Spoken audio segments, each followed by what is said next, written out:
নমস্কার বন্ধুগণ, আজকে আমি একটা ভীষণ চটজলদি রেসিপি আপনাদের সাথে শেয়ার করব। যেদিন হাতে খুব অল্প উপকরণ থাকবে, সময়ও থাকবে অল্প, কিন্তু একঘেয়ে খাবার তাও খেতে ইচ্ছে করছে না, সেদিন বানিয়ে নেবেন এই রেসিপিটা। আজকের রেসিপির নাম হলো আন্ডা ঘোটালা বা আন্ডা কিমা মশালাও বলতে পারেন। চলুন দেখে নিই রেসিপিটা সমর্পিতাস কিচেনে। আন্ডা কিমা মশালা বানানোর জন্য প্রথমে আমি কড়াইটা বসিয়ে গরম করে নেব। কড়াই গরম হলে হাফ টিস্পুন সাদা তেল আর সাথে হাফ টিস্পুন বাটার দিয়ে আমি ভালো করে সেটাকে গরম করে নেব। এটুকুনি তেল লাগবে, এটা তেলও খুব অল্প লাগে, বেশি কিছু লাগে না। তারপর আমি দিয়ে দেবো ফোড়নে গরম মশলা, দারচিনি, লবঙ্গ, শুকনো লঙ্কা আমি এখানে দিয়ে দিয়েছি। গরম মশলার ফ্লেভারটা তেলে ভালো করে চলে এলে তারপরে আমি দিয়ে দেবো হচ্ছে কুচিয়ে রাখা পেঁয়াজ। পেঁয়াজটাকে কুচিয়ে নিতেই হবে, বড় বড় করা যাবে না। পেঁয়াজটা এরপর একটু ট্রান্সপারেন্ট হতে শুরু করলে দিয়ে দেবো একই সাইজে কুচি কুচি করে রাখা টমেটো। আমি এখানে দুটো মাঝারি সাইজের পেঁয়াজ আর একটা টমেটো নিয়েছি। টমেটো পেঁয়াজটাকে নরম করার জন্য অল্প নুন দিয়ে দিয়েছি। এবার ভালো করে পেঁয়াজের সাথে টমেটোটাকে মিক্স করে একদম গলিয়ে নেব। আর যত সুন্দর করে পুরো মশলাটাকে গলাতে পারবে ততই ভালো টেস্ট আসবে। এবার আমি দিয়ে দিয়েছি আদা, রসুন আর কাঁচা লঙ্কা বাটা। কাঁচা লঙ্কাটা যে যেরকম ঝাল খাও সেরকম বেসিসে দেবে। এবার দিয়েছি গুঁড়ো মশলাগুলো, ধনে গুঁড়ো, জিরে গুঁড়ো আর দিয়েছি কাশ্মীরি লঙ্কা কালারের জন্য। ঝাল আমাদের বাড়িতে সেরকম কেউ খায় না, তাই আমি ঝাল খুব একটা দিই না। এবার ভালো করে মশলাটাকে খুন্তি দিয়ে নেড়ে নেড়ে আর পারলে মাঝে মাঝে প্রেস করে করে একদম মিক্স করে নিতে হবে। মিক্স করার জন্য এখানে ওই ডাল ঘুটনি যেগুলো থাকে সেটাও ইউজ করা যেতে পারে, তাহলে খুব ভালো একদম পেস্টের মতো হবে, খেতে খুব ভালো লাগবে, অল্প মুখে পড়বে, অল্প পেস্ট হবে। এবার আমি দেখিয়ে দিচ্ছি ডিমগুলোকে কিভাবে কিমা করব। ডিমগুলোকে কিন্তু হাতে করে চটকে করা যেতে পারে, কিন্তু সেই ক্ষেত্রে অতটা সুন্দর হবে না, তাই গ্রেটার দিয়ে গ্রেট করে নিতে হবে। যে গ্রেটারের যে বড় দিকটা সেটা দিয়ে গ্রেট করতে হবে। আর এইভাবে গ্রেট করলে তাড়াতাড়ি গ্রেটটাও হবে আর মেসি হবে না ব্যাপারটা। আমি এখানে 3টে ডিম সেদ্ধ নিয়েছি, আর তারপরে আরো ডিম লাগবে, আমি আস্তে আস্তে সব দেখাবো।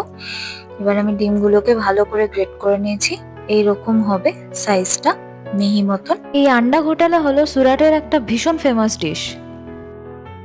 ওখানকার স্ট্রিট ফুড এটা, এটা পাও দিয়ে খাওয়া হয়, কিন্তু এটা রুটি পরোটা সবকিছুর সাথেই ভালো লাগবে। ডিমটা গ্রেট করার পর এবারে এটা দিয়ে দিতে হবে মশলাটার সাথে। মশলাটার সাথে দিয়ে এবার ভালো করে ডিমটাকে মিক্স করে নিতে হবে। একটু মিক্স করার জন্য জল দিয়ে দিলে আরো ভালো মিক্স হবে। আমি দিয়ে দেবো এবার একটু জল, দিয়ে ব্যাপারটা পুরো ক্রিমি টেক্সচারটা আসবে, কারণ কুসুমটা গলে পুরো গ্রেভিটার সাথে মিশে যাবে আর সাদা অংশটা একই রকম কিমা কিমা থাকবে। তো এটার টেক্সচার আর টেস্ট দুটোই একদম ইউনিক হবে। দেখুন কুসুমটা মিক্স হয়ে গিয়ে কি অসম্ভব ক্রিমি আর সুন্দর একটা টেক্সচার এসছে। এবার হচ্ছে টুইস্ট, এবার আমি দেবো আরো একটা ডিম ভেঙে এভাবে পোচের মতো করে। প্রথমে পোচটাকে আমরা একটু ফর্ম হতে দেবো। পোচের মধ্যে দিয়ে দেবো অল্প নুন, অল্প গোলমরিচ, আমি কিন্তু তরকারিতে এখনো নুন দিইনি, আর দিয়ে দেবো একটু ধনেপাতা কুচোনো। দিয়ে পোচটাকে একটু ফর্ম হতে দেবো।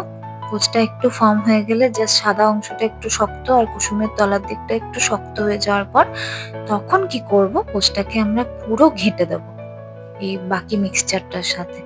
এতে ডিমের যে এই টেক্সচারটা, এটা আবার একটা ডিফারেন্ট টেক্সচার হবে আর খেতেও খুব ভালো লাগবে।